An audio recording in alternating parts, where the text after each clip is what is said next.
Hello friends and my dear students, once again welcome back to our channel. Okay friends, हम लोग क्या कर रहे थे, एनसीईआरटी साइंस क्लास 8 हम लोगों ने स्टार्ट किया था और उसमें कौन सा चैप्टर हम लोग न्यू टॉपिक लिए थे ना, न्यू चैप्टर हम लोग स्टार्ट किए थे, chapter number 10 that is reaching the edge of adolescence. इस चैप्टर को बच्चों हम लोगों ने कितने पॉइंट्स में डिवाइड किया था, कुछ पॉइंट्स में डिवाइड करके चैप्टर को अच्छे से समझते हैं ना। तो हम लोगों ने पहला समझ लिया था कि एडोलेसेंस क्या होता है। ओके और ये इसमें एडोलेसेंस पीरियड में क्या क्या चेंजेस आपकी बॉडी में होते हैं और ये चेंजेस किन हार्मोन से आपके कंट्रोल होते हैं, किन क्या क्यों होते हैं ये चेंजेस, कैसे होते हैं। ठीक है, तीसरा पॉइंट आपका ये था। और चौथा आपका कि इस पीरियड में हमें क्या खाना चाहिए, कैसे आपकी डाइट होनी चाहिए, फिजिकल एक्सरसाइज आपकी कैसी होनी चाहिए जिससे कि बॉडी आपका अच्छे से, और पर्सनल हाइजीन कैसे हम अपने आप को क्लीन रखेंगे जिससे कि बॉडी आपकी और अच्छे से ग्रोथ और डेवलपमेंट हो। ओके बच्चों, एडोलेसेंस पीरियड बहुत ज़्यादा इंपॉर्टेंट था ना। क्यों? क्योंकि यहाँ पे इस फेज में हमारी बॉडी में कुछ ऐसे चेंजेस होते हैं कि जो क्या होता है कि हार्मोन्स के थ्रू कंट्रोल होते हैं। ओके, इस पीरियड से हम लोग क्या रिप्रोडक्टिव फेज की तरफ बढ़ रहे थे, हम कैपेबल हो रहे थे रिप्रोडक्शन के लिए। ओके, तभी तो गवर्नमेंट ने क्या किया, 18 ईयर्स आपकी गर्ल्स की मैरिज की एज फिक्स की है और 21 बॉयज़ की, क्योंकि 11 से लेके आपका 18 साल तक के बीच में क्या होता है बच्चों, बॉडी चेंज होती है, बॉडी में चेंजेस होते हैं। जैसे हमने आपको बताया था ना कि बॉयज़ में क्या होता है, उनके चेस्ट आपके ब्रॉड हो जाते हैं, चौड़े हो जाते हैं, मसल्स स्ट्रांग होती है गर्ल्स के कंपैरिजन में, वॉइस उनकी डीप हो जाती है। गर्ल्स की वॉइस क्या होती है, महीन रहती है। और गर्ल्स में क्या होता है, आपका वेस्ट से नीचे का पार्ट वो चौड़ा हो जाता है, ब्रेस्ट का डेवलपमेंट होने लगता है। बॉयज़ में आपकी दाढ़ी मूंछ निकल आती है, गर्ल्स में तो नहीं निकलती। ये सारे चेंजेस 11 साल से लेके 18 साल के बीच में होने लगते हैं बॉडी में, जो दिखाई देते हैं। कुछ चेंजेस आपके इंटरनल होते हैं बॉडी के अंदर, मीन्स रिप्रोडक्टिव पार्ट आपका डेवलप होने लगता है। मेल का क्या होता है, जो रिप्रोडक्टिव पार्ट है, टेस्टिस और ये पेनिस वगैरह, ये क्या होता है, डेवलप होने लगता है, अच्छे से और डेवलप होगा। और फीमेल का ओवरी डेवलप होता है। इसके बाद ये क्या करते हैं, ये हार्मोन्स का क्या काम है, स्टिमुलेट करते हैं जिससे कि टेस्टिस आपका क्या स्पर्म रिलीज करता है, प्रोड्यूस करने लगता है, और वो ओवरी आपका अंडा जो है, एग इसमें जो प्रेजेंट होता है वो मैच्योर होके बाहर निकलता है। ओके, तो ये काम इनका रहता है और ये निकल के क्या करते हैं, ये दोनों आपस में फ्यूज अगर किए तो फ्यूजन हुआ, फर्टिलाइजेशन का प्रोसेस हुआ, जायगोट न्यू बेबी बॉर्न होता है। मीन्स रिप्रोडक्शन का प्रोसेस करने के लिए हमारी बॉडी तैयार हो जाती है एडोलेसेंस पीरियड फेज के दौरान ही। 11 से 18 साल में हमारी बॉडी में चेंजेस होने लगते हैं। बच्चे शुरुआत हो जाती है। कल हम लोग ने पढ़ा था ना कि वुमेन्स की बॉडी क्या होती है, रिप्रोडक्टिव फेज फीमेल का कितना होता है, 10 से 12 साल से स्टार्ट हो जाता है, क्योंकि गर्ल्स क्या होती है 1-2 साल पहले से ही आपके होने लगती हैं। एक इन कंपैरिजन टू बॉयज़ 1-2 साल पहले से ही ये इनके में मतलब ग्रोथ और डेवलपमेंट स्टार्ट हो जाता है, चेंजेस स्टार्ट हो जाते हैं बॉडी में। ग्रोथ डेवलपमेंट तो बचपन से ही हो रहा है, तभी तो इतने से हम थे, इतने से इतने बड़े हो रहे हैं। सेल्स हमारा क्या हो रहा है, ग्रुप ऑफ सेल्स मिलकर टिश्यूज़ बना रहे हैं, वो बढ़ते जा रहे हैं, मसल्स हमारा ग्रो कर रहा है, बोन्स हमारी बढ़ रही हैं। ठीक है, लेकिन ये कुछ चेंजेस जो होते हैं कि 11 से 18 साल में तेज़ी से होते हैं बच्चों, बॉयज़ गर्ल दोनों में। ओके, गर्ल्स में आपका रिप्रोडक्टिव फेज क्या था, कल हम लोग ने पढ़ा था ना कि 10-12 साल से लेके स्टार्टिंग होता है। कुछ गर्ल्स में 10 साल में स्टार्ट हो जाता है, कुछ में 12 से स्टार्ट होता है, 12-13 से। ओके, इन्वायरमेंट पे भी बेस होता है, आपकी फूडिंग हैबिट पे भी बेस्ड होता है। अगर खाना अच्छा लेंगे तो अच्छे से होगा। ठीक है, जीन्स पे आपके बेस्ड होता है। तो 10-12 साल से स्टार्ट होकर 45 to 50 ईयर्स तक रिप्रोडक्टिव फेज रहता है। मीन्स इसी फेज में गर्ल्स क्या होती है, फीमेल्स वो रिप्रोडक्शन कर सकती हैं, प्रेग्नेंट हो सकती हैं, बेबी को बॉर्न कर सकती हैं, क्योंकि इसी फेज में इनकी मेंस्ट्रुएशन साइकिल चलती है। ओके बच्चों, ये क्लियर था आप लोगों का। 10 साल से स्टार्ट होता तो आपकी 10 to 12 ईयर्स की जो एज रहती है, 12 ईयर्स की एज जो रहती है फीमेल्स में। ओके, इसमें क्या होता है आपका वो पीरियड, वो फेज जहाँ पे आपका मेंस्ट्रुएशन साइकिल स्टार्ट होता है, मेंस्ट्रुएशन स्टार्ट्स। समझे। कल आप लोगों को बहुत अच्छे से हमने समझाया था कि मेंस्ट्रुएशन क्या होता है, कैसे होता है, अच्छे से समझा दिया था ना कि ओवरी बाहर निकल रही थी और यूट्रस की जो लाइनिंग है वो भी बाहर आ रही थी, आपकी जो थिक वॉल लाइनिंग है वो आ रही थी रप्चर होके, और उसके साथ वहाँ के ब्लड वेसल्स, इसी से जो हर महीने ब्लीडिंग होती है वो यही प्रोसेस है आपका। इसको अच्छे से हमने क्लियर किया था ना। अगर आपने नहीं देखा तो जाके अपनी इस चैप्टर की प्रीवियस वीडियो देखिए, कल वाली वीडियो देखिएगा, वहाँ पे क्लियर हो जाएगा आप लोगों को कि नॉर्मली जो हम लोग बोलते हैं पीरियड्स आ रहे हैं वो क्या है, क्यों आते हैं, कैसे आते हैं, वो अच्छे से, और इसको साइंटिफिकली हम लोग बोलते हैं मेंस्ट्रुएशन। ठीक है बच्चों, तो 10 to 12 ईयर्स एज में जब स्टार्ट होता है आपके गर्ल्स में ये चेंजेस देखने को मिलते हैं, ब्लीडिंग स्टार्ट हो जाती है, इस फेज को हम लोग क्या बोलते हैं, मिनआर्क, ARCH, मिनआर्क। ओके, मिनआर्क बोलते हैं। और 45 to 50 ईयर्स की एज में ओके, जब ये स्टॉप हो जाता है मेंस्ट्रुएशन, देखिए ऊपर स्पेलिंग एन मिस हो गया है बच्चों, इसको अभी हम ठीक कर देते हैं, आप लोग सही से लिखिएगा स्पेलिंग। मेंस्ट्रुएशन स्टॉप्स हो जाता है, इसको हम लोग क्या बोलते हैं बच्चों, मीनोपॉज बोलते हैं, मीनोपॉज। इस स्टेज को मीनोपॉज बोलते हैं, इसको मेनार्क बोलते हैं। ये किस में होता है बच्चों, फीमेल्स में होता है। ओके, हमारी जो फीमेल सिस्टर्स हैं, महिलाएं हैं, जो मदर्स हैं, उनमें ये होता है 10-12 साल से स्टार्ट होता है, 45 से 50 ईयर्स तक रहता है। यही रिप्रोडक्टिव फेज़ है। पूरी लाइफ ऐसा नहीं होता है कि ये फेज़ चलता रहता है, पूरी लाइफ जितनी भी लाइफ स्पैन होती है नॉर्मली ह्यूमन बींग्स की, तो पूरी लाइफ वो रिप्रोडक्शन के लिए कैपेबल, मीन्स बच्चे पैदा करने के लिए कैपेबल नहीं होते, सिर्फ इतने ही फेज़ में होते हैं। ओके फ्रेंड्स, हम लोगों ने देखिए समझा था ना, हम लोग हार्मोन्स पढ़ रहे थे कि तीसरा पॉइंट अपना स्टार्ट किए थे कि हार्मोन्स कैसे जो चेंजेस हमारी बॉडी में हो रहे हैं उनको कैसे कंट्रोल करता है। ठीक है, इस तरह से हार्मोन्स से कैसे चेंजेस होते हैं।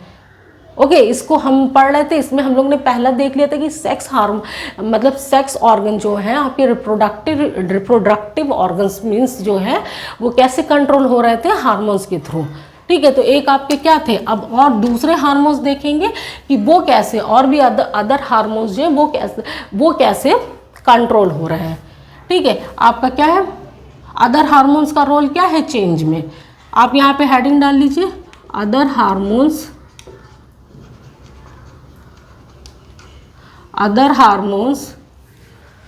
रब कर लीजिए। ठीक है, यहाँ पे आप सही कर लीजिए, MENS होगा। ठीक है, स्पेलिंग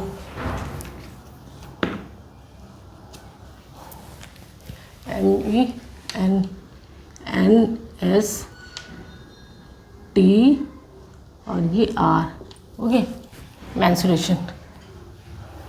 अदर हार्मोन्स रोल, अब दूसरे हार्मोन्स का रोल क्या है।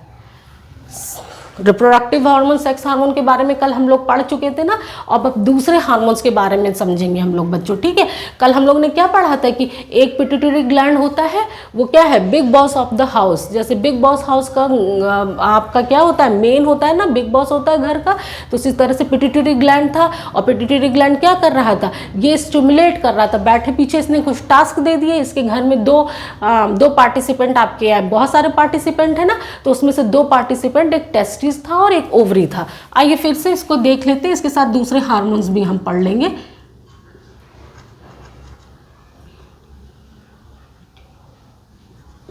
पिट्यूटरी ग्लैंड,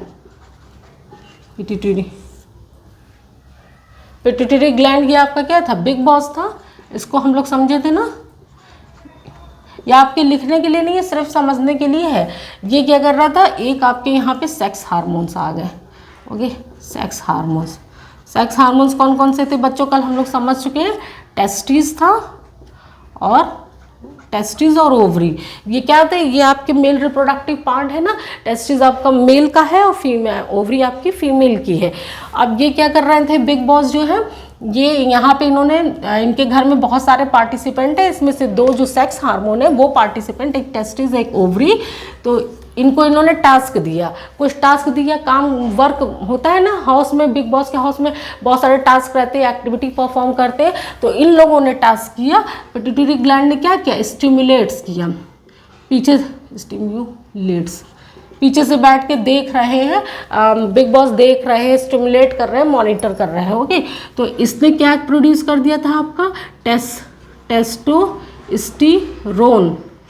टेस्टोस्टेरोन हार्मोन, ठीक है, टेस्टोस्टेरोन हार्मोन, और ओवरी ने आपकी एस्ट्रोजन हार्मोन, ठीक है, ये इसने प्रोड्यूस, इन दोनों ने ये टास्क परफॉर्म कर दिया। पिट्यूटरी ग्लैंड बिग बॉस के हाउस में ये 2 पार्टिसिपेंट हैं, इन लोगों ने 2 एक्टिविटी परफॉर्म की, इसने टेस्टोस्टेरोन हार्मोन प्रोड्यूस किया और इसने एस्ट्रोजन हार्मोन प्रोड्यूस कर दिया। अब क्या हुआ, एक तीसरा पार्टिसिपेंट, वो कौन है, एंडोक्राइन ग्लैंड, ठीक है, एंडोक्राइन ग्लैंड। कल हम लोग ये पढ़ चुके थे, एक बार आपको रिवाइज करवा रहे। ये एंडोक्राइन ग्लैंड क्या हुआ, ये तीसरा पार्टिसिपेंट। अब इसने क्या किया कि इन लोगों ने जो टास्क परफॉर्म कर दिया, टेस्टोस्टेरोन हार्मोन एस्ट्रोजन हार्मोन इसको प्रोड्यूस कर दिया, रिलीज कर दिया, ठीक है बच्चों। तो अब इसने क्या किया कि तीसरा जो रहता है ना, बहुत सारे पार्टिसिपेंट रहते हैं, तो उसने 2 लोगों की बात सुनी, उनकी प्लानिंग सुनी, अच्छा आगे ये करने वाले हैं, तो इसने जाके अपने ग्रुप के दूसरे मेंबर को बता दिया, ठीक है। दूसरा मेंबर आपका चौथा है ब्लड, इसको जाके इसने बता दिया। तो एंडोक्राइन ग्लैंड क्या होता है, ये आपका डक्टलेस ग्लैंड होता है, ये सब हम लोग कल पढ़ चुके हैं ना।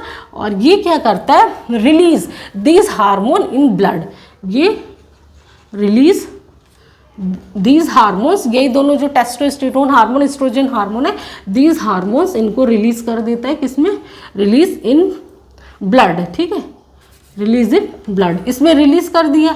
अब जाके मीन्स इसने क्या किया, एंडोक्राइन ग्लैंड ने जाके ब्लड को बता दिया, ये इसके ग्रुप का मेंबर है। और ब्लड क्या है, ब्लड महाचुगलखोर है, इसने सबको बता डाला, जाके जितने हाउस में जितने भी पार्टिसिपेंट थे सबको बता दिया, ठीक है। तो ब्लड ने क्या किया, ब्लड क्या करता है बच्चों, आपका पूरी बॉडी में सर्कुलेट होता है ना, सर्कुलेशन चैप्टर में हम लोग समझ चुके हैं। तो ब्लड ने क्या काम किया कि ये वहाँ पे पहुँचा दिया। अब इस हार्मोन को आपकी अदर बॉडी पार्ट जो टारगेटेड साइड है, टारगेट साइड मीन्स कि जिस बॉडी पार्ट को चाहिए, जो चेंजेस शो कर रहा, वहाँ पे जैसे ही ये हार्मोन पहुँचा, आपके जैसे ही यहाँ पे पहुँचा, टेस्टिस और ओवरी से रिलीज होके एंडोक्राइन ग्लैंड क्या किया, इसको ब्लड में रिलीज कर दिया और ब्लड ने बॉडी पार्ट में पहुँचा दिया। अब बॉडी पार्ट में जैसे ही पहुँचा तो क्या हुआ, चेंजेस शो करेगा ना, आपके बॉयज़ में आपका बॉयज़ के चेंजेस दिखने लगेगा, उनके रिप्रोडक्टिव ऑर्गन। अब टेस्टिस में पहुँचा, टेस्टिस ने क्या किया, तुरंत स्पर्म रिलीज करना शुरू कर दिया, ठीक है, स्पर्म रिलीज यहाँ पे पहुँच गया, स्पर्म रिलीज करना शुरू कर दिया। ओवरी ने क्या, ओवरी में पहुँचा तो इसने ओवा रिलीज किया, ओवा बनाने लगा, अंडे का निर्माण करने लगा, स्पर्म का निर्माण करने लगा, उनको बाहर निकालना स्टार्ट कर दिया, ठीक है बच्चों। और आपके क्या दाढ़ी मूछ निकलने लगे, बॉयज़ की मसल्स जो है स्ट्रांग होने लगी, गर्ल्स में आपके पीरियड्स आने लगे, ये सारी चीज़ें होने लगी। क्लियर है आप लोग को, ये बहुत अच्छे से क्लियर हो गया था सेक्स हार्मोन के बारे में। अब हम लोग आज दूसरे ग्लैंड्स के बारे में पढ़ेंगे, और जो ग्लैंड्स हैं और जो हार्मोन्स हैं, अदर हार्मोन्स के बारे में पढ़ेंगे। एक हार्मोन्स तो हम लोग पढ़ चुके थे, बहुत अच्छे से क्लियर किया था। अब दूसरे हार्मोन्स के बारे में बच्चों देखिए हम लोग समझेंगे, ग्लैंड्स नहीं हार्मोन्स, ओके। देखिए आइए इसको भी बहुत अच्छे से हम लोग समझते हैं। पिट्यूटरी ग्लैंड तो आपके रहेंगे, ये बिग बॉस है। अब दूसरे और कौन कौन से हार्मोन है, एक तो आपका ये हम लोग पढ़ चुके हैं, ठीक है, सेक्स हार्मोन, ये हम लोग क्लियर कर चुके हैं। अब दूसरा आपका क्या आ गया, थायराइड ग्लैंड, ओके। एक आपका पार्टिसिपेंट और जो नया मिल गया इन दोनों के अलावा, वो थायराइड ग्लैंड, ये भी इनके घर में आ गए। एक है एड्रिनल ग्लैंड, स्पेलिंग आप लोग देखते रहिएगा खुद से भी थोड़ा सा, ठीक है, एड्रीनल ग्लैंड, ठीक है। एक एड्रिनल ग्लैंड हो गया, और एक और पार्टिसिपेंट आ गया, उसका क्या नाम है बच्चों, एक थायराइड ग्लैंड, एक एड्रिनल ग्लैंड और एक आपका पैंक्रियाज। ओके, ये 3 और आ गए अब इसमें बिग बॉस के घर में। एक तो पहले से था आपका सेक्स हार्मोन, पहले से था टेस्टिस और ओवरी, ये दोनों आए थे, अब 3 और आ गए। एक कौन सा आ गया आपका, थायराइड ग्लैंड, एक एड्रिनल ग्लैंड, एक पैंक्रियाज आ गया। ओके, अब थायराइड ग्लैंड ने क्या किया, इसको भी तो पिट्यूटरी ग्लैंड, अब सबको टास्क मिला है, सब लोग टास्क कर रहे हैं, तो इसने टास्क किया, पिट्यूटरी ग्लैंड ने स्टिमुलेट किया, तो कौन सा हार्मोन प्रोड्यूस कर रहा है बच्चों, थायरॉक्सिन हार्मोन। ठीक है, थायरॉक्सिन हार्मोन। जैसे ये लोग क्या प्रोड्यूस कर रहे थे, सेक्स हार्मोन आपके क्या थे, टेस्टिस और ओवरी, 2 पार्टिसिपेंट थे ना, ये लोग आपके टेस्टोस्टेरोन हार्मोन,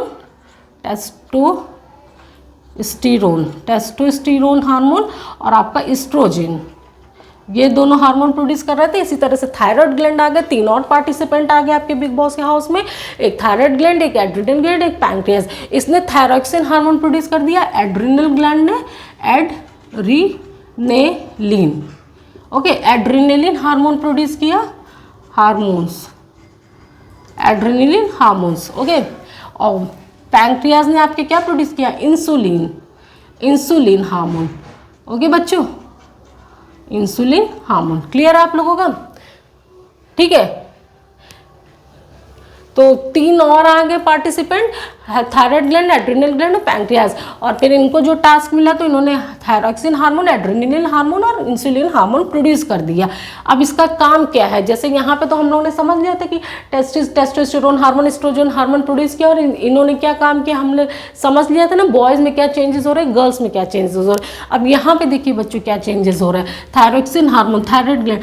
आप लोग क्या देखे ना कि एक ऐड देखते थे आपके दूरदर्शन पे, पहले आता था टाटा नमक का ऐड नहीं आता था, जिसमें एक लेडी होती थी, उसके गले में एक बैलून जैसा स्ट्रक्चर निकला हुआ रहता था, गुब्बारे जैसा यहाँ पे गले में निकला रहता था, तो वो घेंघा रोग का आपको ऐड आता था कि खाने में आयोडीन युक्त नमक खाएं।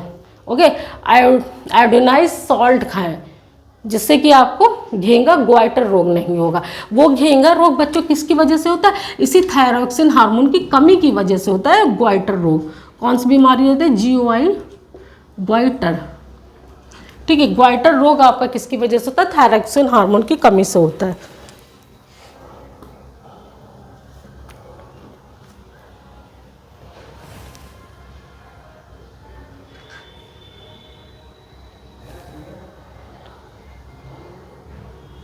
ठीक है,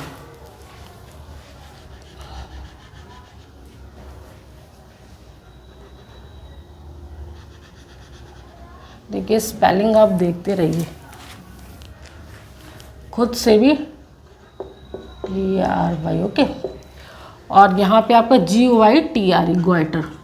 ठीक है, तो क्या हुआ कि वो ग्वाइटर डिजीज़ के बारे में आपको समझ में आ गया, थायरॉक्सिन हार्मोन की कमी से ग्वाइटर घेंगा नाम की बीमारी होती है। थायराइड ग्लैंड क्या होता है आपका गले में होता है, ये स्वेल कर जाता है, सूज जाता है, जिससे बैलून लाइक स्ट्रक्चर, जो आपने उस एड में देखा होगा ना कि गले में बैलून जैसे सब फूला हुआ स्ट्रक्चर दिखाई देता है, उसको क्या बोलते हैं, घेंगा। घेंगा की बीमारी बोलते हैं। वो किसकी कमी से होती है भाई बच्चों, यही थायरॉक्सिन हार्मोन की कमी से ग्वाइटर नाम की बीमारी हो जाती है। ओके, क्लियर हो गया आप लोगों को? अब एड्रिनल ग्लैंड जो है, इससे एड्रिनलिन हार्मोन जो बनता है, इसका काम क्या है बच्चों, देखिए adrenaline hormone, this is double N. Okay, adrenaline hormone, इसका काम क्या है आपका कि ये क्या करता है आपके ब्लड में आपके क्या करता है, सॉल्ट लेवल मेंटेन। ओके, खून में आपके सॉल्ट के लेवल को मेंटेन करता है, अदरवाइज क्या होगा, सॉल्ट बहुत ज़्यादा हो जाएगा, सॉल्ट का लेवल ज़्यादा हो जाएगा। ठीक है, तो खून में सारी चीज़ें तो आपकी मिक्स होती है ना, जो भी हम खाना खाते हैं, भोजन लेते हो, कहाँ जाता है, ब्लड में जाता है। ब्लड ही सर्कुलेट करता है पूरे बॉडी पार्ट्स में, आपके भोजन को सर्कुलेट करता है ना। अगर आपको ये नहीं क्लियर हो रहा है तो आप जाइए और ये क्लास 7 में circulation chapter, transportation of food in animals देखिए, तो आपको अच्छे से सब कुछ क्लियर हो जाएगा, एक एक पॉइंट। ठीक है बच्चों, तो एड्रेनलिन हार्मोन क्या करता है, ब्लड में सॉल्ट लेवल को ये क्या करता है, मेंटेन करता है। ओके, ठीक है, सॉल्ट लेवल को मेंटेन करता है। और हमारी बॉडी क्या करती है बच्चों, बॉडी एडजस्ट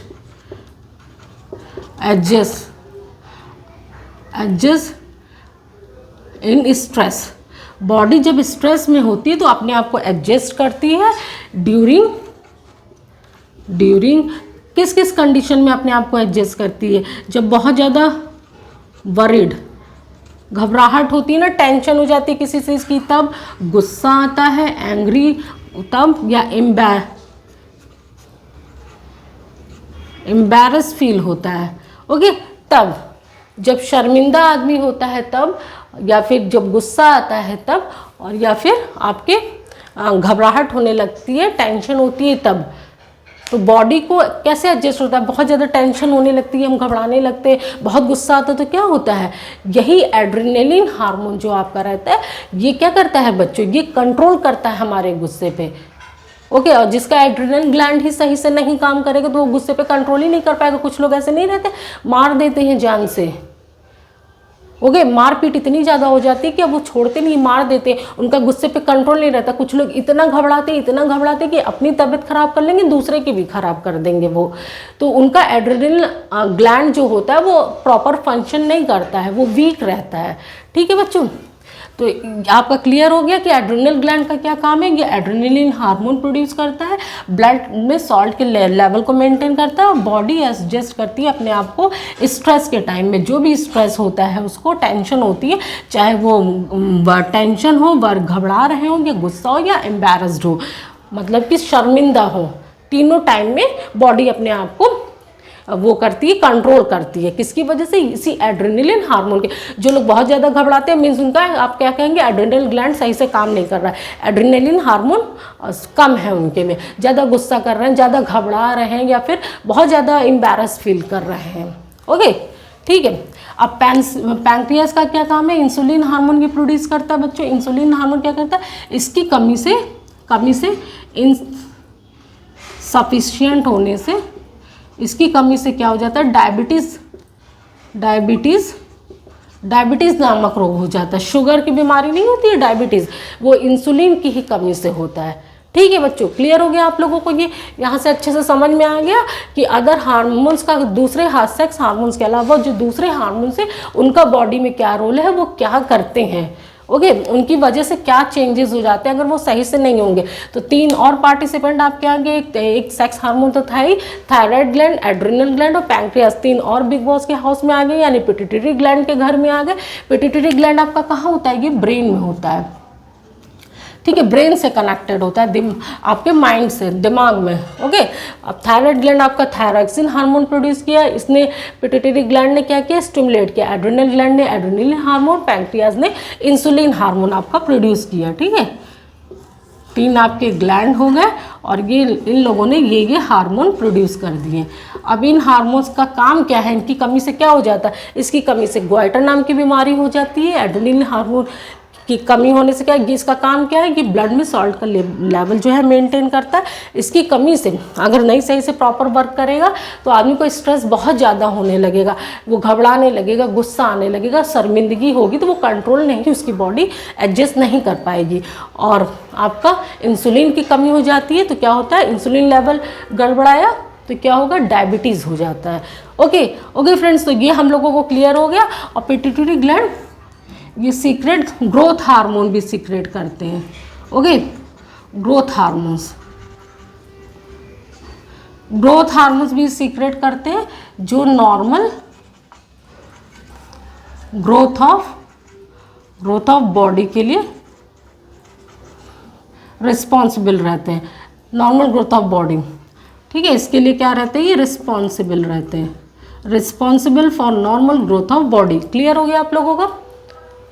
तो ये कितने हार्मोन्स में? एक सेक्स हार्मोन आपका हो गया, एक ये हम लोग पहले पढ़ चुके थे, दूसरा थायराइड ग्लैंड, 2 तीसरा एड्रिनल ग्लैंड, 3 चौथा आपका पैंक्रियास एंड 5वां ग्रोथ हार्मोन्स। तो 4 हार्मोन्स के बारे में हम लोगों ने पढ़ लिया बच्चों की, जो चेंजेस करते हैं बॉडी में, ओके, जो रिस्पॉन्सिबल होते हैं। आइए अपना नेक्स्ट टॉपिक अब हम लोग स्टार्ट करते हैं, देखते हैं, इसी में हम लोग आगे बढ़ते हैं।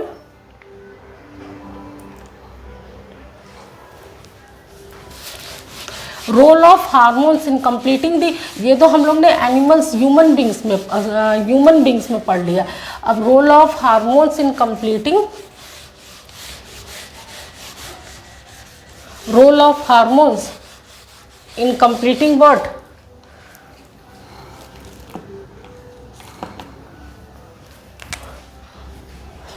ठीक है अच्छे से रब नहीं हुआ,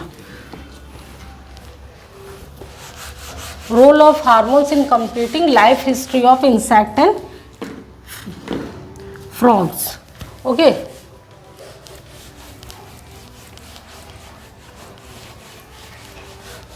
आइए रोल ऑफ हार्मोन्स लिखिए, role of hormones, role of hormones, hormones in completing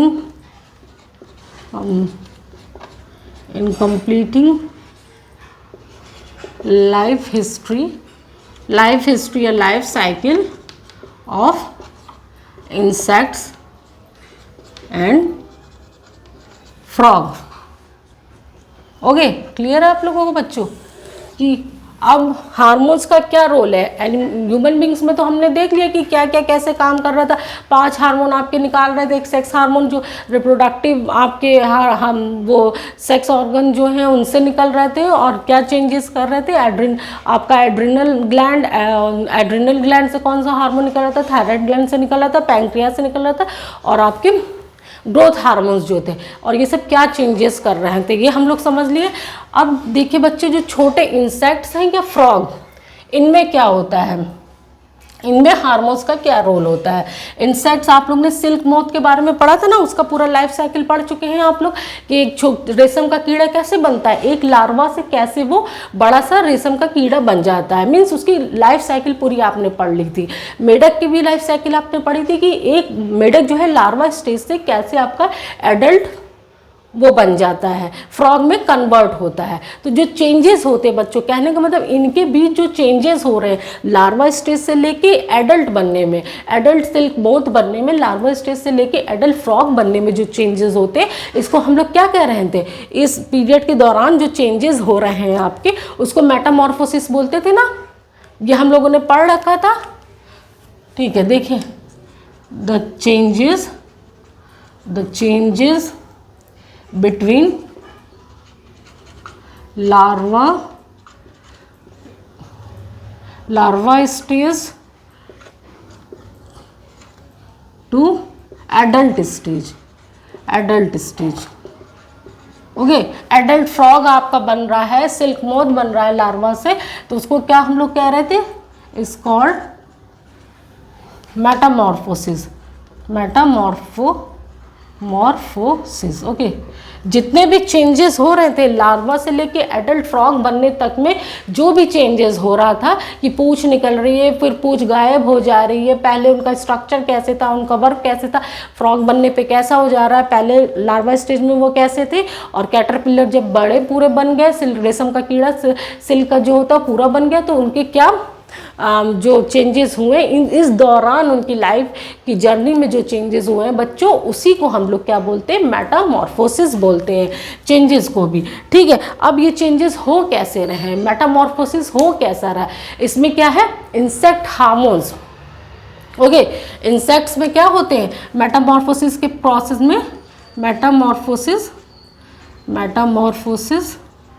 Metamorphosis के लिए इंसेक्ट्स में इंसेक्ट्स हार्मोन्स होते हैं, इंसेक्ट्स हार्मोन्स।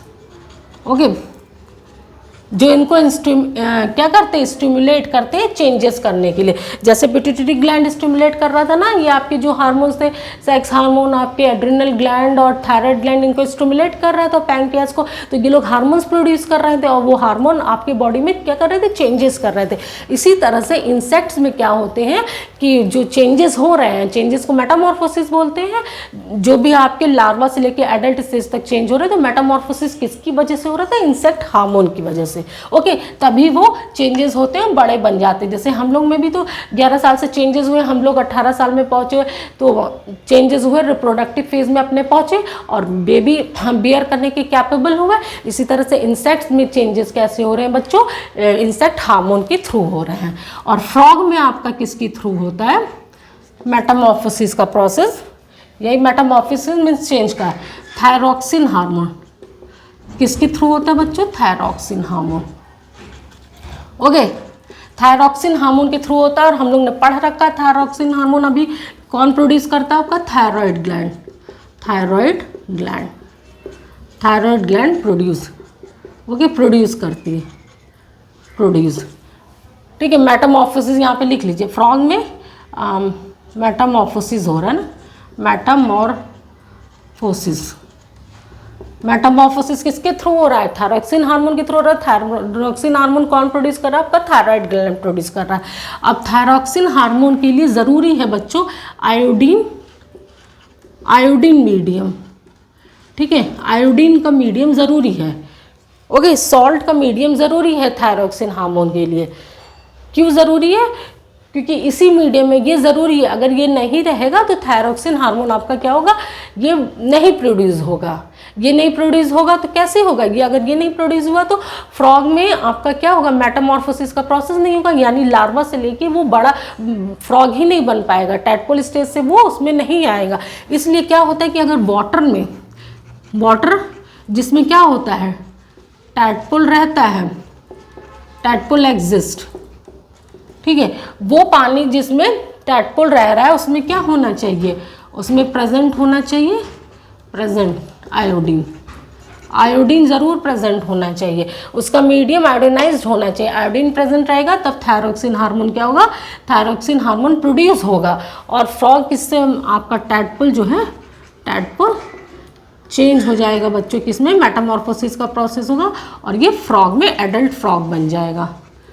ठीक है, और अगर नहीं रहेगा तो क्या होगा? टैडपोल ही रह जाएगा। अगर नहीं प्रेजेंट होगा तो टैडपोल क्या होगा? इसमें चेंजेस ही नहीं होंगे, नो चेंज, और ये फ्रॉग नहीं बन पाएगा, आपका एडल्ट फ्रॉग नहीं बन पाएगा। तो क्लियर हो गया? देख रहे हैं हार्मोन्स कितना इंपॉर्टेंट रोल कर रहा है चेंज करने में। नहीं तो जो बड़े मेढक है वो हमको, मेढक बड़े ही नहीं होंगे, वो टैडपोल ही रह जाएंगे अगर ये थायरॉक्सिन हार्मोन नहीं होगा। वाटर का मीडियम, थायरॉक्सिन हार्मोन के लिए मीडियम आपका क्या? वाटर का आयोडीन मीडियम होना चाहिए। क्लियर है बच्चों? तो इंसेक्ट्स और फ्रॉग में भी हम लोग ने देख लिया role of hormones in completing life history of insects and frog. इसको भी हम लोग क्लियर कर लिए। अब हम लोग आते हैं, हम लोगों के पास 4th टॉपिक अपना बचा नहीं कि अब इसके लिए एडोलेसेंस पीरियड में क्या ज़रूरी है, कैसा हम लोग को डाइट लेना चाहिए, कैसे हम लोगों को मतलब अपनी पर्सनल हाइजीन कैसी रखनी चाहिए, और क्या क्या क्या इस टाइम में करना चाहिए। क्योंकि आपका एडोलेसेंस पीरियड क्या है? बहुत ज़्यादा इम्पॉर्टेंट है। इसमें बॉडी में बहुत सारे चेंजेस हो रहे हैं आपके। आप बॉडी में देख रहे हैं ना कितने सारे चेंजेस हो रहे हैं, बॉडी ग्रो कर रही है, डेवलप कर रही है। इसलिए यहाँ पे एक प्रॉपर बैलेंस डाइट लेना बहुत ज़रूरी है, बॉडी की देख रेख करना ज़रूरी है, फिजिकल एक्सरसाइज ज़रूरी है। ओके बच्चों, तो आइए हम लोग अपना नेक्स्ट टॉपिक देखते हैं। नेक्स्ट टॉपिक हमारा क्या है? Fourth topic. 4 टॉपिक इस चैप्टर में थे ना, तो हम लोग लास्ट टॉपिक अब कवर कर रहे हैं बच्चों। 4th टॉपिक आपका balance diet, balance diet, okay, physical exercise, physical exercise, exercise, और आपका क्या? बैलेंस डाइट, फिजिकल एक्सरसाइज और personal hygiene, personal hygiene, GIENE means खुद की साफ सफाई। ठीक है बच्चों, तो एडोलेसेंस का पीरियड जो होता है, जो एडोलेसेंस पीरियड से गुजरते हैं उनको टीनेजर्स बोल रहे थे ना। टीनेजर्स 13 से 18 साल के बच्चों को 18-19 से टीनेजर्स या फिर एडोलेसेंट बोलते हैं उनको। इनके लिए क्या है? इनकी बॉडी में इतने सारे चेंजेस हो रहे हैं मेंटल लेवल पे। आप हम लोग ने पढ़ा था ना चेंजेस में, इनका दिमाग विकसित हो रहा है, मानसिक इनमें चेंजेस हो रहे हैं, बॉडी के इंटरनल, बॉडी के अंदर चेंजेस हो रहे हैं, बाहर चेंजेस हो रहा है। तो बच्चे क्या इनसिक्योर हो जाते हैं, घबरा जाते हैं, उनको समझ में नहीं आता। ये सारी चीज़ें हम लोग पढ़ चुके थे ना। और बॉडी अच्छे से डेवलप करे, क्योंकि ये ग्रोथ का बहुत तेज़ी से होने वाले ग्रोथ और चेंजेस का फेज़ है। हम लंबे हो रहे थे, हमारी हाइट बढ़ती है ना तेज़ी से, इतने पीरियड में लेके 11 साल से लेकर 18 साल में हमारी हाइट बहुत तेज़ी से बढ़ती है। लड़का हो चाहे लड़की हो, दोनों की हाइट बढ़ती है, तो बॉडी डेवलप कर रहा है, लंबाई चौड़ाई सब कुछ बढ़ रही है, अंदर के ऑर्गन्स डेवलप कर रहे हैं आपके। अगर आप अच्छे से प्रॉपर डाइट ही नहीं लेंगे, बैलेंस डाइट नहीं लेंगे, तो बताइए कैसे आपका अच्छे से विकास होगा बॉडी का? आप छोटे रह जाएंगे, आपकी बॉडी अच्छे से डेवलप नहीं होगी, अंदर के ऑर्गन्स भी डेवलप नहीं होंगे। जीन्स तो है, अगर पेरेंट्स आपके हैं लंबे, जीन्स तो आएंगे, लेकिन आपको इन्वायरमेंट भी तो ज़रूरी है ना, डाइट भी प्रॉपर लेना ज़रूरी है, फिजिकल बाहर का इन्वायरमेंट आपके लिए ज़रूरी है। इसलिए बच्चों इस फेज़ में वैसे तो आपको बैलेंस डाइट हमेशा लेना चाहिए। छोटे बच्चे, इन्फेंट है, चाइल्ड है, और एडोलेसेंट फेज़ में भी, और आप बड़े हो गए तब भी, लेकिन इस फेज़ में बहुत बहुत ज़रूरी है एक अच्छा प्रॉपर डाइट लेना, फिजिकल एक्सरसाइज करना, और आपको अपने खुद की बॉडी का ध्यान रखना बहुत ज़रूरी है। क्योंकि बहुत सारे चेंजेस हमारे आउटर लेवल पे भी होते हैं बॉडी के, और इनर भी होते हैं, और ग्रोथ और डेवलपमेंट एकदम हाई पीक पे रहता है। ताकि अच्छी डाइट लेंगे तो आपका ग्रोथ बहुत अच्छे से हो जाएगा, अच्छे से ग्रोथ और डेवलपमेंट होगा, एक्सरसाइज वगैरह करेंगे। नहीं लेंगे तो ग्रोथ एंड डेवलपमेंट आपका उतने अच्छे से नहीं हो पाएगा बच्चों, ठीक है? नहीं ध्यान रखेंगे तो प्रॉब्लम होगी। आइए देखिए बैलेंस डाइट देखते हैं। पहले हमारा क्या है, बैलेंस डाइट। ओके, अब हम लोग जानते हैं ना बैलेंस डाइट हम लोग पढ़ चुके हैं, ये भी हम लोग प्रीवियस क्लास में अच्छे से डिस्कस कर चुके हैं। बैलेंस डाइट किसको कहते हैं बच्चों? वो खाना जिसमें क्या होता है कि हाँ, जिससे हम लोगों को carbohydrate, protein, fat, vitamin and minerals, ये क्या होता है, ये जितनी अमाउंट में बॉडी को ज़रूरत होती है उतना हमें मिल जाए, मीन्स प्रॉपर अमाउंट में मिले, ठीक है? ऐसा भोजन, अब ऐसा ही नहीं कि आप सिर्फ कार्बोहाइड्रेट ही ले रहे हैं, सिर्फ चावल आपने खा लिया, चावल उसमें बटर वगैरह डाल के खा लिया, तो क्या चावल से कार्बोहाइड्रेट मिल रहा है, बटर आपका फैट है, उससे भी आपको एनर्जी मिल रही है, तो सिर्फ एनर्जी मिलेगी। प्रोटीन कहाँ गया आपका? तो आपको अपने भोजन में, इंडियन मील में क्या होता है, हमारा भारतीय खाना, चावल, दाल, रोटी, सब्जी हम लोग खाते हैं ना, तो ये कंप्लीट बैलेंस डाइट है। ओके, ये एक प्रॉपर मील है हमारी। ओके, इंडियन मील जो है आपकी बच्चों, इंडियन मील, ये क्या है, कंप्लीट बैलेंस डाइट है, ठीक है? प्रॉपर बैलेंस डाइट है। बैलेंस डाइट इसमें आपके देख रहे हैं इंडियन मील में क्या होता है, रोटी कार्बोहाइड्रेट आपको मिल रहा है, एनर्जी मिल रही है, चावल कार्बोहाइड्रेट मिल रहा है, एनर्जी मिल रही है, सब्जी से आपको मिनरल्स एंड विटामिन मिल रहा है, दाल से आपको प्रोटीन मिल रहा है, ठीक है? घी वगैरह डाल लेते हैं, उससे भी आपको क्या होता है, एनर्जी मिलती है। फैट है ना आपका, तो carbohydrate, protein, minerals, vitamin, fat सब कुछ आपको मिल रहा है। अब इसको एक बैलेंस्ड वे में खाना है, जितनी हमारी बॉडी को आवश्यकता उतनी, इतना नहीं आपको, अगर आपकी बॉडी की रिक्वायरमेंट है, ये सब हम लोग पढ़े हैं ना, अच्छे से क्लियर कर चुके हैं। अगर आपको नहीं क्लियर हो रहा है तो आप जाके प्रीवियस वीडियोस देख लीजिए, और अच्छे से क्लियर हो जाएगा।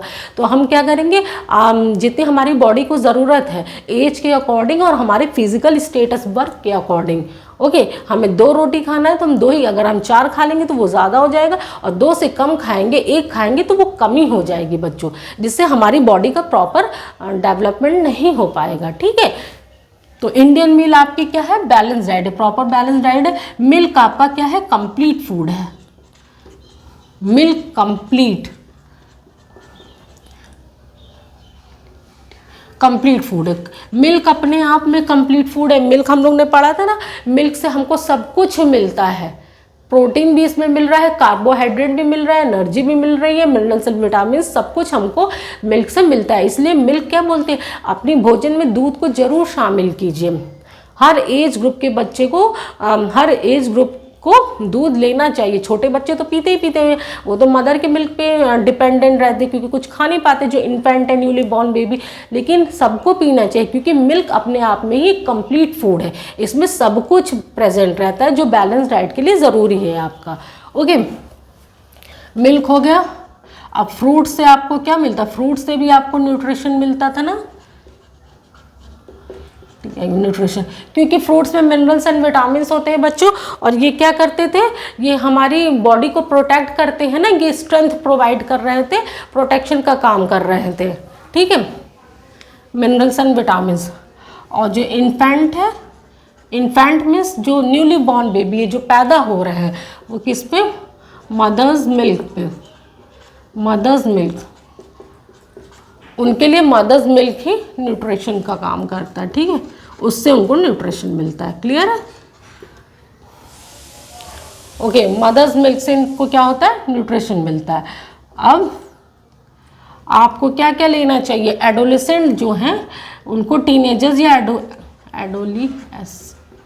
एडोलेसेंट्स, ठीक है, इस फेज से गुजरने वाले जो भी बच्चे हैं, बच्चे बच्चियां हैं, बॉय गर्ल, उनको एडोलेसेंट्स बोलते हैं। ओके, इनको क्या खाना चाहिए? देखिए, इनको अपने फूड में क्या शामिल करना चाहिए? ग्रीन लीफी वेजिटेबल्स, हरी पत्तेदार सब्जियां आप लोगों को खानी चाहिए डेली। जैगरी मीन्स गुड़ खाना चाहिए, ठीक है। हाँ, इंडियन गूसबेरी मतलब समझ रहे हैं? आंवला, ठीक है। सिट्रस फूड खाने चाहिए, ओके। और प्रोटीन के लिए आप मीट वगैरह खा सकते हैं, और वेजिटेरियन है तो दाल लेना चाहिए डेली। ओके, ये सब इनको, क्योंकि आयरन मिलना ज़रूरी है ना। आयरन कहाँ से आपके मिलता है? ग्रीन लीफी वेजिटेबल से मिल रहा है, जैगरी गुड़ से भी आपके आयरन मिलता है, ठीक है। तो आयरन आपको, पालक में बहुत ज़्यादा आयरन होता है, इसीलिए कहते हैं पालक खाना चाहिए। आयरन आपका क्या करता है?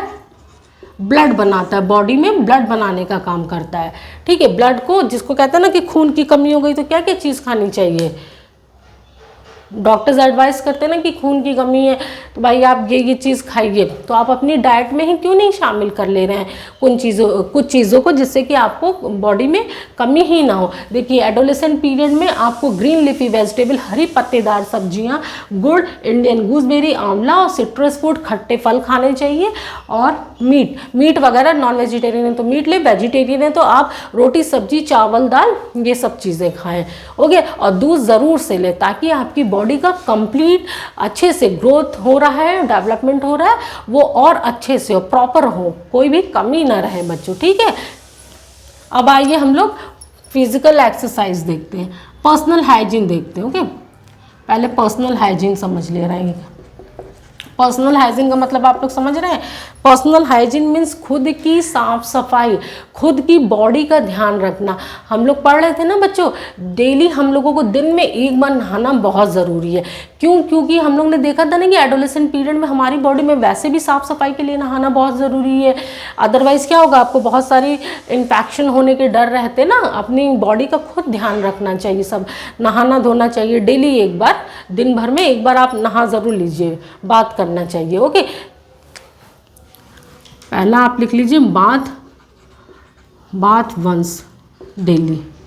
अब ये नहीं कि दिन भर नहा ही रहे, 2-3 बार नहा रहे, नहीं, सिर्फ एक बार नहाना चाहिए। फिर दूसरा आपका क्या है? ठीक है, और अपनी बॉडी के पार्ट्स को अच्छे से क्लीन करने चाहिए।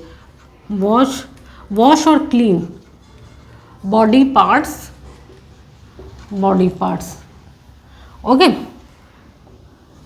ठीक है, नहाना चाहिए आपको, बॉडी पार्ट्स को अच्छे से क्लीन करने चाहिए बच्चों। और इसी टाइम पे क्या होता है, क्यों नहाने को बार आपको बोल रहे हैं कि नहाए और बॉडी के पार्ट्स को अच्छे से क्लीन करें? क्यों? क्योंकि आपने पढ़ रखा था ना कि एडोलेसेंस पीरियड जो है, इसमें जो चेंजेस हो रहे थे बॉडी में, बहुत सारे चेंजेस पड़े थे। उसमें से एक चेंज आपका क्या था कि आपकी sebaceous gland means oil glands और स्वेट ग्लैंड्स, पसीने वाली ग्लैंड्स, ये क्या होती है, ये दोनों आपकी एक्टिव हो जाती है। इनकी एक्टिविटी, एक्टिव तो रहती है, एक्टिविटी ज़्यादा हो जाती है और ज़्यादा। तो आपको क्या होता है, इस टाइम पे बहुत सारे देखते हैं ना, फेस पे पिंपल्स वगैरह निकल आते हैं, एक्ने निकल आते हैं, इस पीरियड के दौरान आपको निकल आते हैं। और आपकी स्किन भी ऑयली हो जाती है, इस वजह से निकलती है। और पसीना भी खूब आता है, तो पसीना आता है तो क्या होता है कि बैड स्मेल भी तो कभी कभी आने लगती है पसीने से खूब, अगर आपको स्वेट होगा तो। इसलिए आप लोगों को क्या करना चाहिए कि डेली नहाना चाहिए बच्चों, और अपनी बॉडी पार्ट्स को अच्छे से क्लीन करना चाहिए प्रॉपरली, ठीक है। स्वेट ग्लैंड क्या होते हैं? स्वेट ग्लैंड्स मोर एक्टिव, इस पीरियड में ज़्यादा एक्टिव हो जाते हैं बच्चों। स्वेट ग्लैंड ज़्यादा एक्टिव हो जाते हैं, जिसकी वजह से स्वेटिंग होती है, मोर स्वेटिंग, पसीना और आता है, खूब पसीना आता है। तो नहाएंगे, साफ सफाई रखेंगे तो सही रहेगा ना। और बैक्टीरियल, अगर आप नहाएंगे नहीं, साफ सफाई नहीं रखेंगे, क्योंकि आपके अंदर के ऑर्गन्स भी क्या हो रहे हैं, डेवलप हो रहे हैं। तो आप क्लीन प्रॉपरली नहीं करेंगे तो बैक्टीरियल इन्फेक्शन होने के चांसेस रहते हैं, बैक्टीरियल इन्फेक्शन चांसेस, ठीक है। बैक्टीरियल इन्फेक्शन, जीवाणु वगैरह के आपके इन्फेक्शन होने के बॉडी में चांसेस रहते हैं, ठीक है बच्चों। ये क्लियर हो गया आप लोगों को। दूसरा भी टॉप पॉइंट क्लियर हो गया, पर्सनल हाइजीन। अब हम लोग देख लेते हैं फिजिकल एक्सरसाइज, आपका फिजिकल एक्सरसाइज। अब ये लास्ट टॉपिक हमारा बचा है, फिजिकल एक्सरसाइज। एक्सरसाइज करना हम लोगों को ज़रूरी है। एक्सरसाइज तो सबको ही करना चाहिए अपनी एज के अकॉर्डिंग, ठीक है। अब ओल्ड एज के हो गए हैं तो ये नहीं कि क्या करें, डंबल उठा लें। Physical exercise, physical exercise, okay, ठीक है। आपको क्या वॉकिंग और एक्सरसाइज करना चाहिए, ठीक है। वॉकिंग और एक्सरसाइज।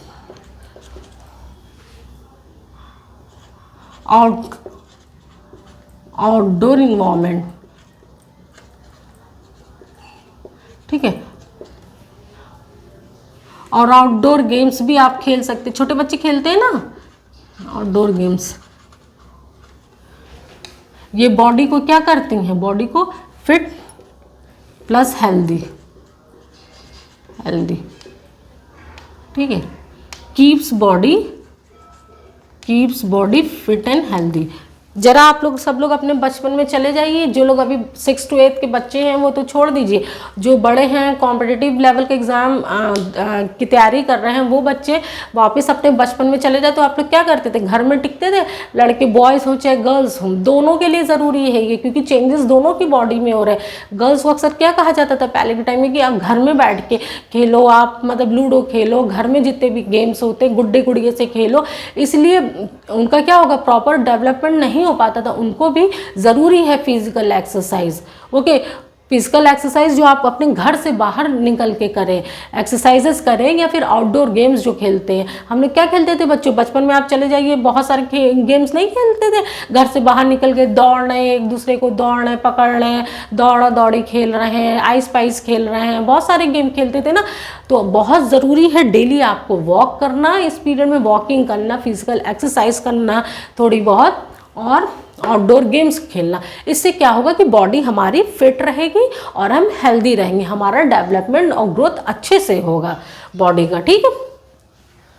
अब देखिए बच्चों, कुछ मिथ्स हैं। हम लोग समझ लिए ना, इस पूरे चैप्टर को हम लोगों ने क्या किया, बहुत अच्छे से कंप्लीट कर लिया। हम लोग समझ लिए कि एडोलेसेंस क्या होता है, एडोलेसेंस किस फेज को बोलते हैं, इसका मतलब क्या होता है, और इस फेज में क्या क्या चेंजेस बॉडी में होते हैं। बॉडी अपने आप को रिप्रोडक्शन के लिए तैयार करती है, और क्या क्या चेंजेस, इंटरनल चेंजेस और एक्सटर्नल चेंजेस क्या होते हैं। मेंटल लेवल पे भी चेंज हो रहा है, तो बच्चे क्या होते हैं, कभी कभी इनसिक्योर भी फील हो जाते हैं, उनको समझ ही में नहीं आता है कि मेरे साथ क्या हो रहा है, और वो संकोच की वजह से किसी से पूछ भी नहीं पाते हैं। तो ये हमारे पेरेंट्स का, टीचर्स का, स्कूल में ये चैप्टर क्यों आपकी बुक में इंक्लूड किया गया बच्चों, इसीलिए तो इंक्लूड किया गया कि आपको नॉलेज रहे। अदरवाइज आप गलत डायरेक्शन में भी जा सकते हैं, आपको पता नहीं रहेगा। क्यूरोसिटी क्या होती है, किसी भी चीज़ को जानने की जिज्ञासा, तो वो हमको नहीं पता रहेगा तो हम उसको ढूंढने की कोशिश करेंगे, और इसमें गलत में भी जाने के चांसेस रहते हैं। इसीलिए एनसीईआरटी ने अब क्या हुआ कि साइंस में आपको ये सब टॉपिक्स क्यों इंक्लूड किए गए। पहले क्या होता था, इन टॉपिक्स पे बात भी नहीं की जाती थी, घर में पेरेंट्स भी नहीं बात करते थे, ना पेरेंट्स बात करते थे ना बच्चे। लेकिन इससे क्या हुआ, इससे बहुत ज़्यादा ओपनली बात भी नहीं करनी चाहिए, एक लिमिट में रह के, ओके। एक लिमिट में बच्चों को समझाना चाहिए। अदरवाइज बच्चों को नहीं समझ में आएगा तो उन्हें जहाँ से सोर्सेज मिलेंगे अपनी जिज्ञासा को शांत करने के लिए, तो वो वहाँ से करेंगे। उनको अपनी ही बॉडी के बारे में होने वाले चेंजेस के बारे में बताना चाहिए कि ये नॉर्मल चेंजेस है, नॉर्मल प्रोसेस है, हर किसी के साथ होता है, जिससे कि वो घबराए नहीं, इनसिक्योर ना फील करें। क्योंकि उनको लगता है ना कि अचानक से हमारी बॉडी में क्या होने लगा, ऐसा क्यों हो रहा है, ओके। पूछ पाते नहीं है वो, तो बुक में आपकी इसीलिए सिलेबस में इंक्लूड किया गया है, ताकि आपको समझ में आए, एक थोड़ा सा नॉलेज आपको हो जाए कि हमारी ही बॉडी के पार्ट्स हैं और इनमें चेंजेस हो रहा है, अब हम बड़े हो रहे हैं, ओके। और रिप्रोडक्टिव फेज में पहुंच रहे, आगे चल के अपनी फैमिली बना सकते हैं, हमारा बॉडी, मेंटल और फिजिकल हेल्थ अच्छे से डेवलप रहेगा, अच्छी हम फैमिली बनाएंगे, अच्छे से प्रॉपरली वर्क करेंगे, सक्सेस करेंगे लाइफ में। ओके फ्रेंड्स, अब कुछ मिथ होते हैं, जैसे कि एक मिथ है कि गर्ल्स, पहले के टाइम में बोला जाता है कि गर्ल्स जो पीरियड्स में रहती हैं, मेंस्ट्रुएशन टाइम में जो रहती हैं, वो क्या होती है, अगर वो किसी बॉय को देख ले तो वो प्रेग्नेंट हो जाएगी। आपका क्या है, मिथ। ओके, ठीक है, ये आपका मिथ है, ये हम सिर्फ आपको बता दे रहे हैं, आपको क्लियर हो जाएगा, आपकी एनसीईआरटी बुक में मेंशन है। तो पहला मिथ क्या है कि लड़कियां अगर बॉयज़ को देख लेंगी मेंस्ट्रुएशन टाइम में अपने, तो वो प्रेग्नेंट हो जाएंगी। ये मिथ है, क्योंकि आप समझ चुके हैं अच्छे से बच्चों की प्रेगनेंसी कैसे होती है। मेल और फीमेल स्पर्म और ओवा जब फ्यूज़ करता है, फर्टिलाइजेशन का प्रोसेस होता है, तब जायगोट बनता है, और यही जायगोट क्या होता है, पहला हमारा बेबी बनने का पहला स्टार्टिंग एकदम होता है। ठीक है, फिर वो यूट्रस में हो जाएगा, वहाँ से जायगोट कैसे डेवलप हो रहा है, जायगोट ग्रुप ऑफ सेल्स बनाएगा, टिश्यू बनाएगा, टिश्यू से आपका क्या ऑर्गन बनेगा, ऑर्गन से ऑर्गन सिस्टम से बॉडी, इस तरह से बनता है। ये सब हम लोग बहुत अच्छे से समझ चुके हैं, कई बार इसको रिपीट कर चुके हैं। ओके, तो हमको यहाँ पे अब बिल्कुल कन्फ्यूजन नहीं होगा कि किसी ने बोल दिया, ऐसा ऐसा बता दिया दादी नानी ने पहले के टाइम में कि हाँ मतलब मत देखो, मत ये करो, ये सब मिथ बताए, तो इसको नहीं एक्सेप्ट करना है। ठीक है, दूसरा आपका क्या है, एक तो ये हो गया, दूसरा पीरियड के टाइम में मेंस्ट्रुएशन फेज में गर्ल्स को किचन में जाना अलाउड नहीं होता है। ओके, बहुत से घरों में है कि नहीं। हाँ, इसका रीज़न क्या है, अगर क्योंकि प्रॉब्लम होती है, पेन वगैरह होता है, आपको बॉडी से कुछ भी चीज़ रप्चर हो रही है, बाहर निकल रही है, टूट फूट के बाहर निकले, तो उस दौरान पेन होता है आपकी, तो इस वजह से आप क्या बोला जाता है घर में कि नहीं आप कोई वर्क मत करो, रेस्ट करो, अच्छी डाइट लो, रेस्ट करो। ये रीज़न तो वैलिड है, बट ये बोलेंगे कि आप गर्ल्स को किचन में अलाउड ही नहीं है, वो जा ही नहीं सकती, खुद से पानी भी नहीं ले सकती, कुछ नहीं करना है, तो ये गलत है। ठीक है, इस फेज में किचन में वो जा सकती हैं, इससे कोई प्रॉब्लम नहीं है। ओके, ठीक है, तो दो मिथ आपका हो गया। और तीसरा मिथ क्या है कि फीमेल्स रिस्पॉन्सिबल हैं किसके लिए, वो अपने बेबी के लिए, कि बेबी का आपका जेंडर क्या होगा, वो मेल है कि फीमेल है, लड़का हो रहा है या लड़की हो रहा है, इसके लिए फीमेल रिस्पॉन्सिबल नहीं है कभी भी। ये भी आप अच्छे से समझ चुके हैं। क्यों, कैसे, क्योंकि फीमेल तो सिर्फ आपके एक्स क्रोमोसोम्स को कैरी करती है, मेल ही होता है, फादर होता है, वो एक्स वाई दोनों क्रोमोसोम को कैरी करता है। वाई क्रोमोसोम सिर्फ उसके पास होता है, जो जब वो आके मिलेगा फीमेल के ओवा से, एक्स क्रोमोसोम से, तो क्या होगा, बेबी होगा। ठीक है, तो इसलिए मदर कभी भी रिस्पॉन्सिबल नहीं होती, फीमेल रिस्पॉन्सिबल नहीं होती है कि बच्चा आपका क्या हो रहा है, लड़का हो रहा है या लड़की हो रहा है। तो ये 3 मिथ आपके हैं, और भी बहुत सारे मिथ्स हैं बच्चों, जिनको आप साइंटिफिकली सोचिए कि इनके पीछे की रीज़न वैलिड है कि नहीं, लॉजिक है कि नहीं। अगर लॉजिक है, वैलिड है, तो आप उनको फॉलो कीजिए, और अगर नहीं है तो आप सिर्फ मिथ के नाम पे उनको फॉलो मत कीजिए, और दूसरों को भी समझाइए। ओके, ये आप लोगों का मिथ्स क्लियर हो गया। ठीक है बच्चों, अब आपका क्या है कि एडोलेसेंट पीरियड में हमने बताया ना कि जैसे बच्चों को नहीं पता रहता है, उनको समझ में नहीं आता है कि उनकी बॉडी के साथ क्या हो रहा है, ये सब चेंजेस क्यों हो रहे हैं, कभी वो घबराने लगते हैं, डर जाते हैं, इनसिक्योर फील करते हैं। तो उस टाइम में कुछ लोग ऐसे रहते हैं कि गलत रास्ते पे उनको, इसीलिए बोल रहे हैं ना कि ये एजुकेशन, इसके बारे में बताना पढ़ाना ज़रूरी है, एक लिमिट में बताना समझाना ज़रूरी है, इसलिए चैप्टर आपकी बुक में इंक्लूड किया गया है। ओके, तो वो क्या करते हैं कि वो ड्रग्स की तरफ एडिक्ट हो जाते हैं। ड्रग्स क्या है, अगर कोई भी आपको बोले कि ड्रग्स लो, ड्रग्स नशा है ना, इससे एडिक्शन होता है। जैसे ही कोई भी आपको बोले कि किसी भी तरह का ड्रग्स लो, क्योंकि बच्चे डरे हुए रहते हैं, घबराए हुए रहते हैं, उनको समझ में नहीं आता, तो वो इस टेंशन को दूर करने के लिए, इस चीज़ को भूलने के लिए कि क्या हो रहा है, घबराहट, टेंशन, गुस्सा, जो भी उनके अंदर चेंजेस हो रहे हैं बॉडी में, माइंड में जो चेंजेस हो रहे हैं, मेंटल लेवल पे, फिजिकल लेवल पे, उसको अवॉइड करने के लिए ड्रग्स की तरफ चले जाते हैं। जैसे ही कोई भी आपको बोले ड्रग्स लेना है, तो आप तुरंत बोलेंगे नो, नहीं लेना है। क्यों, क्योंकि ये एक तरह का एडिक्शन होता है, एडिक्शन हो जाएगा अगर आप ड्रग्स लेने लगेंगे। देखते हैं आजकल के बच्चे फैशन के नाम पे क्या हो रहा है, सिगरेट पी रहे हैं, ड्रिंक कर रहे हैं, ओके, हुक्का पी रहे हैं, और तो और बहुत सारे वो लेते हैं ना अपने नाक बंद करके उससे भी ले रहे हैं सब।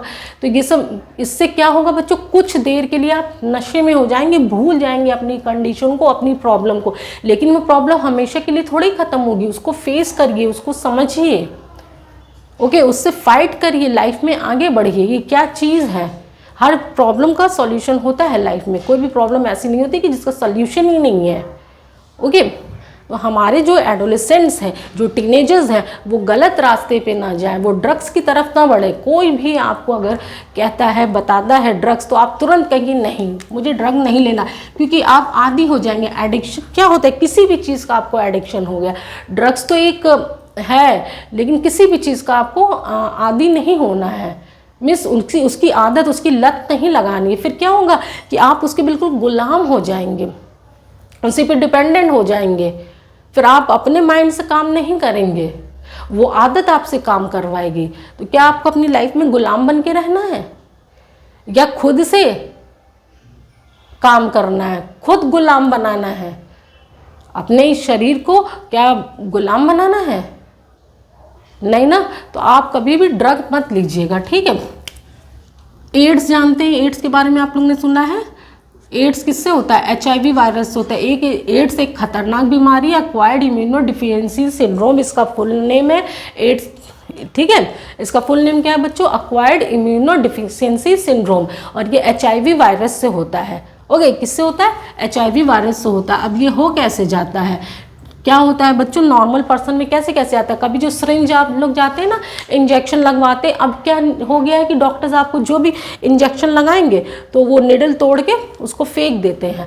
पहले क्या होता था, काफ़ी पहले, कि एक ही निडल से सबको लगाते थे, फिर इसके बाद दूसरे को भी लगा देते थे। लेकिन जब से ये एड्स नाम की बीमारी आई, ये HIV वायरस, तो वो क्या करते हैं, अब एक निडल से एक ही पर्सन को इंजेक्शन लगाएंगे, उसको दूसरे को यूज़ नहीं करते। क्यों? क्योंकि ये वायरस क्या होता है, सिरिंज इंजेक्शंस के थ्रू, अगर कोई भी इन्फेक्टेड पर्सन गया जिसको HIV वायरस के थ्रू एड्स हुआ है, तो क्या होता है, उसका ब्लड निकला, अब वही इंजेक्शन अगर दूसरे नॉर्मल पर्सन को लगा दिया गया, हेल्दी पर्सन बेचारा चला गया, उसको लगा दी, तो ब्लड के थ्रू, उसके ब्लड के थ्रू उसके ब्लड में चला जाएगा। जैसे ही वही इंजेक्शन लगा दिया गया, इन्फेक्टेड पर्सन का इंजेक्शन लगाया गया, एड्स वाले पर्सन का इंजेक्शन नॉर्मल पर्सन को लगा दिया गया, तो बेचारा वो भी HIV पॉजिटिव हो गया, उसको भी एड्स हो गया, बिना कुछ किए हुए एड्स हो गया, ठीक है।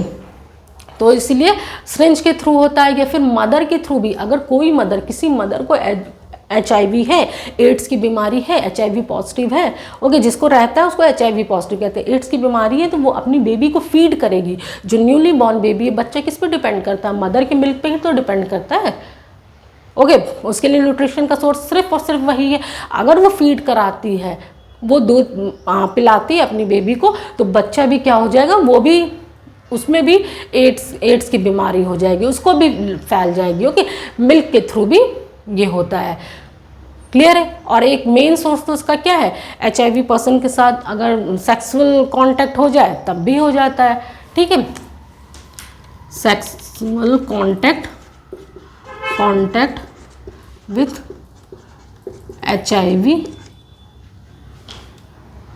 HIV पॉजिटिव पर्सन, ठीक है। ये इसका मेन रीज़न है। किसी में अगर HIV है, एड्स की बीमारी किसी को, अगर उससे सेक्सुअल कांटेक्ट हो जाता है तो भी क्या हो जाएगा कि HIV, ये आपको भी एड्स हो जाएगा, हो सकता है HIV हो सकता है। इसलिए बच्चों क्या होता है, मैरिज इसलिए क्यों ज़रूरी है? पेरेंट्स जो हमारे ढूंढ के करते हैं वो किस लिए, बहुत सारी चीज़ें तो देखते हैं ना, वो सब कुछ पता करते हैं, फैमिली हमारी पता कर रहे हैं, अपनी नॉलेज से बहुत, मतलब कि हर चीज़ जाँच परख के करते हैं। और बच्चे क्या रहते हैं, छोटे, और जो मैच्योर हो गए हैं उनको भी पता है चीज़ों के बारे में। इसलिए आप ये कांटेक्ट बनाने से पहले 1000 बार सोचना चाहिए। अगर किसी भी पर्सन को रहेगा तो वो दूसरे में अपने आप हो जाएगा, बिना मतलब में आपकी क्या होगी, पूरी लाइफ ख़राब हो जाएगी, डेथ हो जाएगी बिना कुछ किए। इसलिए कोई भी चीज़ करने से पहले थोड़ा सोचना चाहिए। और छोटे बच्चों को इसीलिए आपके क्लास 8 के NCERT में चैप्टर इंक्लूड किया गया है, ताकि वो गलत रास्ते पे ना जाए, ओके फ्रेंड्स, ठीक है। तो ये चैप्टर आपका कंप्लीट हो गया बच्चों। Reaching the edge of adolescence, chapter number 10 आपका NCERT में जो मेंशन है, क्लास 8 की NCERT में, वो कंप्लीट हो गया। अब आपका सिर्फ एक चैप्टर बायोलॉजी का बचा है, ओके, लास्ट चैप्टर बचा है। उसको भी हम लोग अच्छे से समझ लेंगे कि वो चैप्टर क्या है, क्या कहना चाह रहा है। अच्छे से एक एक पॉइंट पे डिस्कस करेंगे। इसके बाद आपका क्लास 8 एनसीईआरटी फिनिश हो गया और हम आगे की तरफ बढ़ेंगे। ओके फ्रेंड्स, आई होप आपको चैप्टर बहुत अच्छा लगा होगा, आपने इंजॉय किया होगा, बहुत अच्छे से इसको समझा होगा, एक एक चीज़ें आपको अच्छे से क्लियर हुई होंगी। ओके फ्रेंड्स, मिलते हैं हम अपने नेक्स्ट क्लास में, नेक्स्ट वीडियो के साथ, जहाँ पे हम अपना नया चैप्टर स्टार्ट करेंगे, नया चैप्टर लेके आएंगे और उसको अच्छे से डिस्कस करेंगे। आज के लिए बस इतना ही। Thank you.